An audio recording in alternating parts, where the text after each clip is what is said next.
Hey everyone, it's Sean here, your guide to Warcraft, and today I'm going to be showing you how to get a pet called Phoenix Wishwing. Now, this is a video I've been putting off for a while. This is a secret pet that people found, I think, a few months ago now in Dragonflight, and it is a grind, it is a pain, but I finally got around to doing it. I actually had some spare time, believe it or not, and you want to head to the Spires of Arak to get the ball rolling. So what we're going to do is head to those coordinates on the map, and hopefully you should be able to see this NPC Zektar. If you don't see Zektar, you've got a problem because you can't actually buy one of the items you need from him without him being visible. So if you're on a character that has never done the Spires of Arak, you'd better get ready to do some quests, which means heading into Warlords of Draenor. And you see on the right hand side of the screen those green ticks, so they are story chapters. You want to make sure that you are about 5 out of 9 of those story chapters in the Spires of Arak zone. Keep doing it until this vendor appears, and then we can actually get started on the items that you need. Now, one of the items you need comes from the Firelands, but specifically only the time-walking version of the Firelands, which means you're going to need to open your calendar and find out when the next Cataclysm time-walking event is up. If not, you're going to just have to wait, I'm afraid. It only comes from the time-walking version of this raid, which requires a group. You want to head all the way to Alistraza, the big fiery phoenix, and upon killing it, everyone in your group should receive a glittering phoenix ember, one of the items you need. Now, this one is tricky, not because of the difficulty of the raid, I would say, but more just because you have to wait for it to kind of appear. Then if you miss that week, you're kind of stuffed. Next up, we're heading to Ungoro Crater, and you're going to be hunting down some fire elementals. Now, for the fire elementals, you have scorching elementals, and you have living blazes in Fire Bloom Ridge.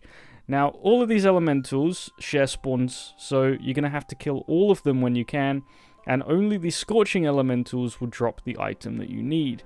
To make it easier, you can make a macro which just targets both of these mobs, because you're going to want to kill living blazes as well, because otherwise you'll be left with a zone of living blazes and they don't drop the item you need. And what you need is an item called Inert Phoenix Ash. Now, you're going to learn this very quickly, but the drop rate is awful. It only has about a 5% drop rate, only from the Scorching Elementals.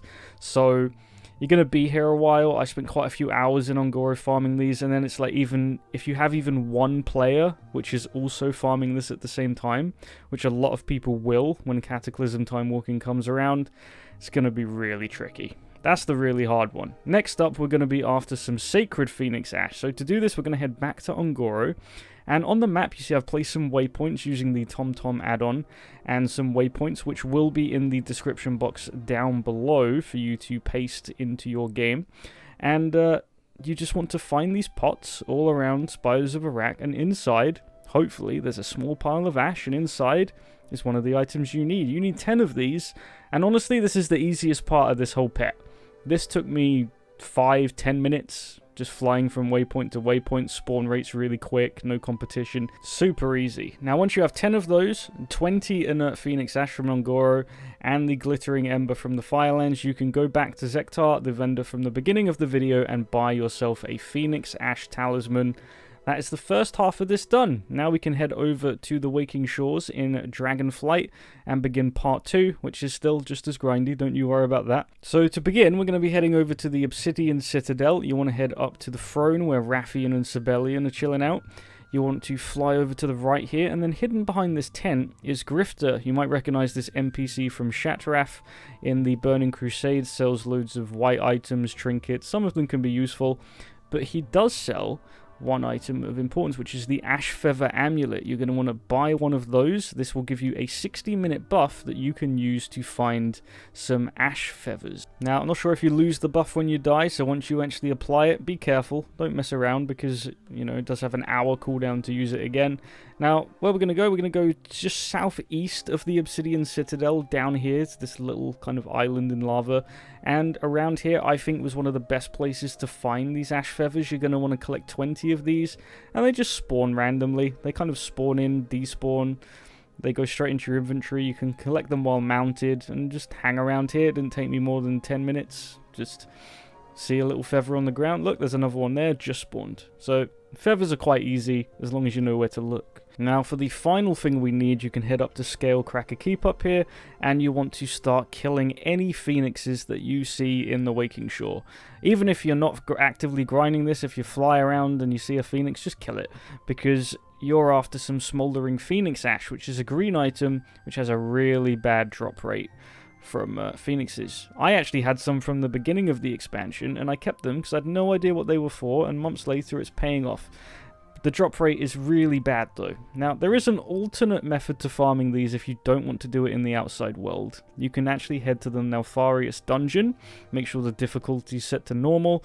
However, this trick only really works if you have like decent gear. I'm not gonna lie, like I'm an Unholy Death Knight. I think I'm like 426 item level, which isn't that good, but it's good enough to be able to solo some elites in normal Neltharius. So when we enter the dungeon, you want to kill those 2 elites that will run at you, turn right, kill these 2 elites, and then just in front of you will be a pack of 3 phoenixes.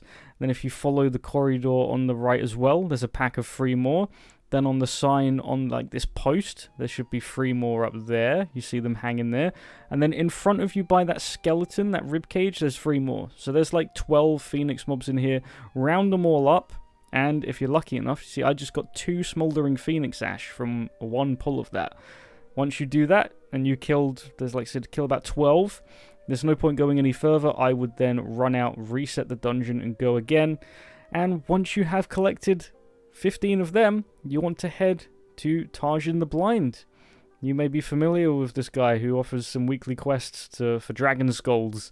Now, once you have 20 Ash Feathers, 15 Smoldering Phoenix Ash, and your talisman that you bought from Spires of Arak, you want to hand them into him, and he will give you the Phoenix Wishwing pet. A really, really annoyingly big grind.